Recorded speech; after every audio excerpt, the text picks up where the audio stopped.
Assalamualaikum warahmatullahi wabarakatuh. Kami dari kelompok 8 ingin mempresentasikan tentang materi kami yang berjudul tentang Legal Opinion Analisis Klausula kuasa sepihak dalam perjanjian kredit Bank BJB. Berikut di bawah ini nama-nama kelompok saya, dan selanjutnya akan saya jelaskan apa saja yang akan kita bahas dalam presentasi yang akan saya dan kelompok saya bahas di sini. Nah, kita langsung mulai pembahasannya secara on point saja. Jadi, permasalahan yang dibahas di sini adalah mengenai keberadaan klausula pemberian kuasa sepihak dalam perjanjian kredit yang disusun oleh Bank BJB. Nah, di sini permasalahannya. Perjanjian baku seringkali disusun sepihak oleh pelaku usaha. Klausula kuasa sepihak memberi hak mutlak kepada bank untuk mengeksekusi jaminan tanpa persetujuan ulang. Dan apakah klausula seperti itu sah menurut hukum perdata dan Undang-Undang Perlindungan Konsumen? Oke, selanjutnya adalah posisi kasus. Kasus diambil dari praktik perjanjian kredit Bank BJB. Dalam klausulnya, bank diberi kuasa langsung mengeksekusi objek jaminan jika debitur prestasi. Perjanjian dibuat dalam bentuk baku. Nasabah tidak bisa menegosiasikan isinya. Selanjutnya, dasar hukum. Dasar hukum yang digunakan antara lain adalah Pasal 1320 KUH Perdata tentang syarat sahnya perjanjian, yaitu termasuk kesepakatan dan sebab yang halal. 2.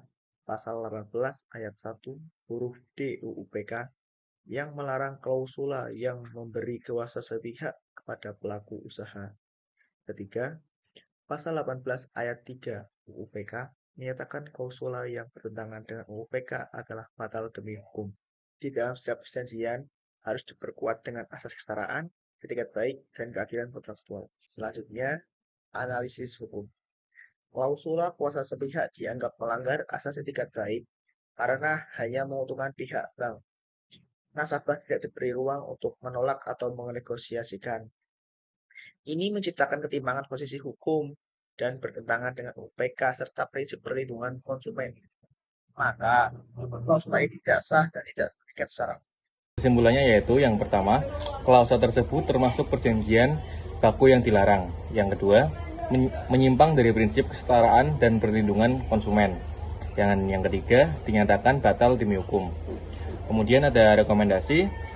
Yang pertama ada bank harus menyusun perjanjian dengan transparansi dan etikat baik. Yang kedua, nasabah perlu memahami isi perjanjian sebelum menandatangani. Dan yang ketiga, pemerintah dan OJK harus mengawasi perjanjian baku secara lebih ketat. Rekomendasi untuk kasus tersebut di antaranya adalah yang pertama, yaitu bank harus menyusun perjanjian dengan transparansi dan itikat baik. Yang kedua, nasabah perlu memahami isi perjanjian sebelum menandatangani. Dan yang ketiga, pemerintah dan OJK harus mengawasi perjanjian baku secara lebih ketat. Terima kasih. Wassalamualaikum warahmatullahi wabarakatuh.